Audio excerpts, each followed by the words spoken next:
Good day, folks. This is Greg Judy at Green Pastures Farm. Today I am over here early. It's before the sun really gets hot. We have been blessed. The rain, my goodness, I don't know if I can remember a more bountiful spring than this one. You know, the naysayers, oh, it's going to be a really, really bad drought. You know, things going to dry up. And like, well, you don't know that. It's just your, you know, it's a guess. It's just a wild guess is all it is. But yeah, look at this. I mean, look at the green out here. It's just nuts. There's our tree swallow houses, our improved version. This is actually one that a guy built a bunch of these, and he had to sell his farm, and I ended up buying them from him. But we adopted his design on this. I love what he did here.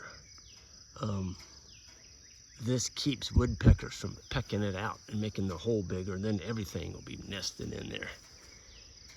And he came up with these PVC with a cap on top. It's a very attractive post, but they're pricey.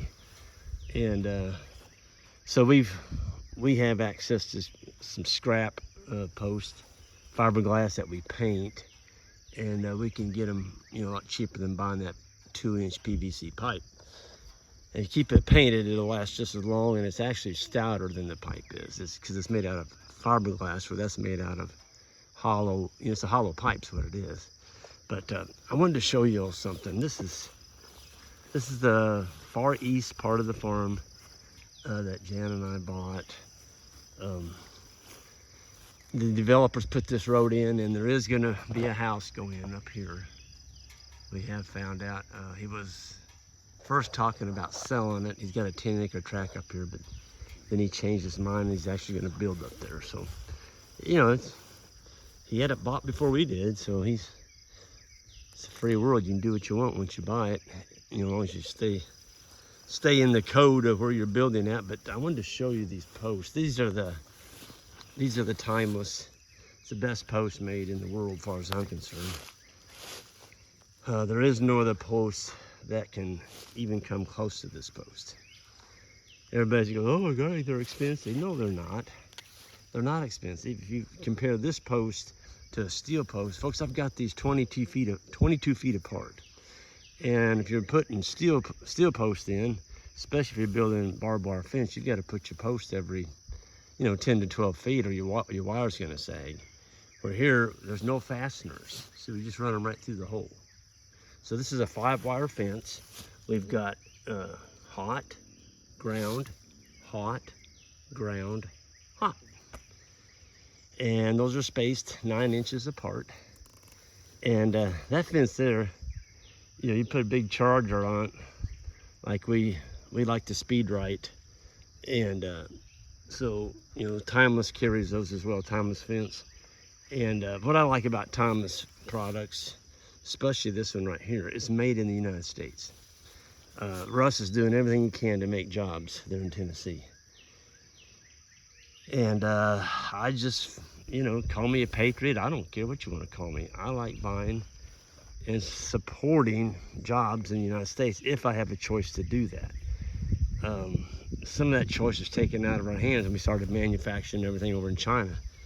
But there are still some renegades out there, you want to call them, people daring to buck the system, and they're still employing people here in the United States. Can you believe that?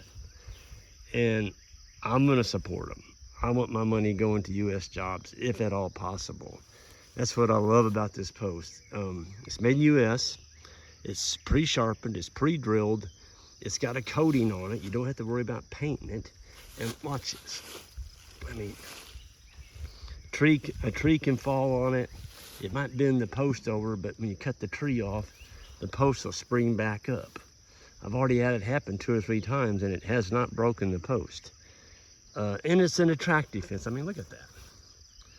You know, if you got neighbors that are complaining about shoddy workmanship and stuff, you want to build a really nice fence. And I'm going to go one step further. When you're in the land leasing business, to get around here, the wind just picked up. trying to get the wind to my back. When you're in the land leasing business, you're also in the land beautification business. So, you know, when you can go to a farm and you got people coming that you want to show a farm to, that maybe you're looking at their land to possibly lease. Well, you got to show them something. You got to show them what their farm could possibly look like if they would give you the lease. And so having an attractive fence like this, you know, the white timeless, this is an 1 3/4 by 5.5 foot. That's what this is. So this would be your perimeter fence. Interior fences, which you've already put in on this farm, those are all, they're 4-footers, and they're 1 3/4. I like the 1 3/4. It's just it's a beefier post. They do make an 1.5 inch, but it's not that much more money for an 1 3/4.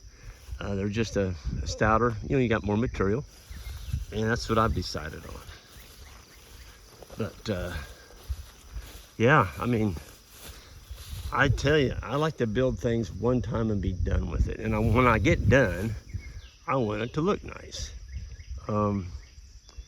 This is the perimeter fence over there. That's an old fence on the farm we bought it. The land developers put this road in here, but my property line is actually on the other side of those trees. So we're gonna move that fence in. There are surveyed pins over there, orange pins all the way down that old road. It's an old abandoned road is what it is. But, you know, property line is where it's at. I'm gonna move the fence where the property is. Might as well, I bought it. Might as well use it. But I wanted to show you out here, look at this, isn't this beautiful? It's gonna be a Lepeda year, folks. That's what this stuff is out here. It's all over. There's some hop clover. That's the yellow stuff. And this is the Lepeda coming on. With the rain that we've had, it's gonna be a Lepeda clover year. I mean, look at this. It's just a canopy in the big blue stem. Timothy, look at the big blue out here. Yeah. Then bulls and steers hit this, they're gonna do backflips, man. Super palatable, no end to fight. It'll carry you through June, July, and August. The warm season grass will, and that's why I love the big blue. I mean, look at this stuff. It's just lousy. Here's a seed stem that I didn't get trampled last winter. Look at that. That darn thing, that's over 7 feet tall. I did not burn it. I didn't burn this field. They recommend you burning it. And I'm just so against burning, I'm not gonna do it. One of the things that I have done though, is in the wintertime, I graze it pretty hard. Get rid of all that residual. Get it trampled on the ground. They'll eat a little bit of it, but it turns brown in the winter. So this is not a grass that you would want to have 100% across your farm, or your animals are going to starve to death in the wintertime. But it sure doesn't hurt to have it on, you know, 25 to 35% of your farm for the summer.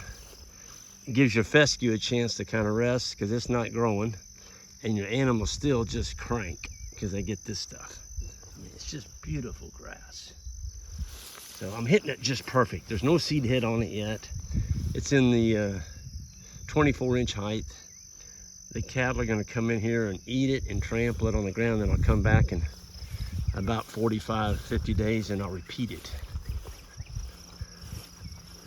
And I've got water, got pressurized water on this farm now. So I just plugged in. I'll show you what I did over here. I accidentally didn't know it. When we were building this fence along here, we drilled all these holes for these corner posts. Of course, we didn't have water when we bought the farm. They wouldn't give us a meter. And that's basically how we got this farm, was the water department told the developer that he could not get, I think he wanted 19 water meters for 19 houses. And there was only 1 meter on the farm that went with the farm, and it's right over there. And Bubba was the first one to buy his 13 acres, and he got it. So he's got pressurized water from county water. So all he had to do was just pay for the meter. And of course it was up to him to trench it from the meter to his house. But back to my story. So we're driving these posts along here, and we finally get water. It's clear the heck up on F. It's a mile from here, okay? We turned the meter on, and the meter wouldn't shut off. I'm like, well, maybe this has all got 2-inch PVC pipe underneath it. This whole farm did. The previous landowner had water tanks strategically placed around this farm. And I'm like, well, it just takes a while to fill up all that pipe. Well, he had a shut off out here in the middle, so I shut that shut off. And sure enough, I filled those up. Then I turned the shut off on, it started cranking again. It never did shut off. And I'm like, we got a bad leak somewhere. So Joel and I got on the four-wheeler, and we started riding. We finally found it. Well, we thought we did. It was right down in this valley right here in front of me. There's the water. I drove through it. In the summertime, it was dry. My tires came out wet. Right down here. So I had Johnny dig and dig and dig and dig. We could not find a water meter here. Here it is. Couldn't find any water. Couldn't find water line. But it was soupy. So we started walking up the hill. Walk. And you gotta remember now, folks, there's, 1.5 foot, 2 foot of grass on this. And right here, where we drove that post in, we drove it right through the water line. Of course, it was shut off. So we didn't even know we'd hit it till we got our meter installed and we turned it on. So I came back from the post, I capped it, and right here is my quick coupler. You can see it down in there. I put a quick coupler in here. Got me a cap. I've got my tank set up for this evening's move. So the cattle are actually on a pressurized frost-free tank over the hill here. But tonight, I'm gonna give them this little piece of grass, and they'll be on this one. I've got my trusty sidewall here for the animals to stand on. I've got me a Predator in here. This has got, several thousand volts of wire, several thousand volts in that poly, just to keep the bulls and the steers from, they'd reach in this and they'd get a hold of that hose and they'd be chewing on it like a big sucker sandwich, and they just can't get in there now.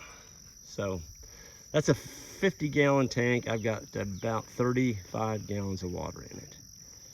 And I'm telling you what, folks, I have got pressure. Let me push down on this.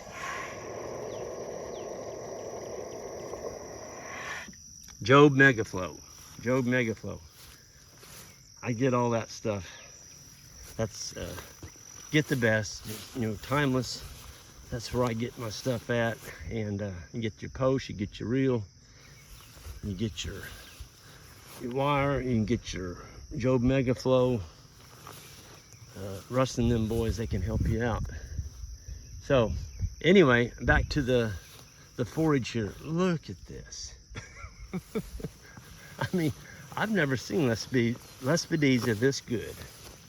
Of course, here's bird's foot trefoil growing with it. That's a wonderful lagoon. I could just walk around this field all morning, but I can't. I got to get going.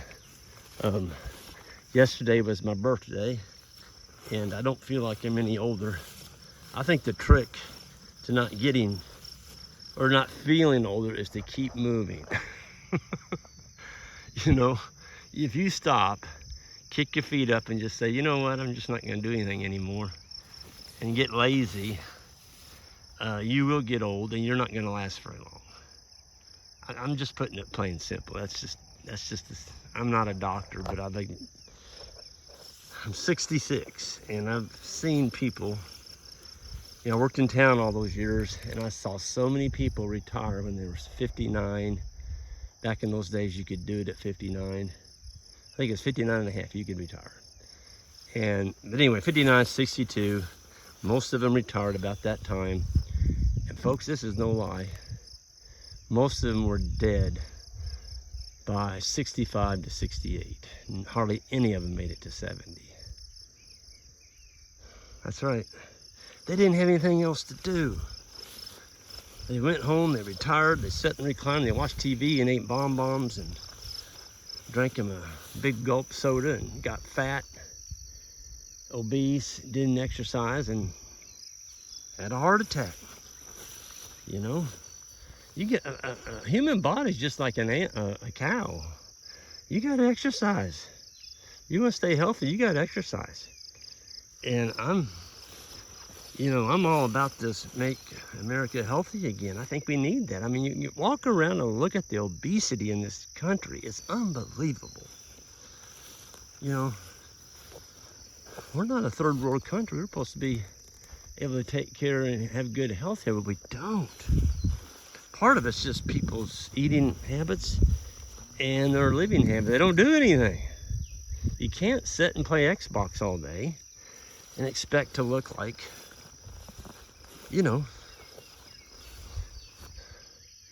you're not going to look good, and you're probably not going to feel so well. So get out and do something. Whether it's playing, if you can't farm and graze like this, go get you a hobby like playing tennis or pick up basketball or pitching horseshoes or something. Just get out and do something. Don't ruin your life. You only get one of them. You only get one life. Don't booger it up. Man, look at this. Oh my gosh. Whew. This is all bird's foot trefoil mixed in with hop clover and white clover and big blue stem. So big blue stem, you know, it's a clump grass, and it can accommodate a lot of other grasses growing with it and legumes. There's fescue in here too. But the big blue stem is telling the fescue, you're taking second fiddle because I am the dominant grass in here, and I like that. I like having a portion of my farm looking like that. Yep. There's a pretty one. Some kind of, it's got little thorns on it. I doubt if the animal will eat that. But look at the bird's foot trefoil here, folks. That stuff's 2 foot high. Them bulls and steers gonna enjoy that. But I'm gonna get out here. You all have a good one, and hit that subscribe button on the way out. And anybody looking for some ewe lambs, we've got them. Got some ram lambs, and just email Jan. She can give you the particulars on it. Y'all have a good one.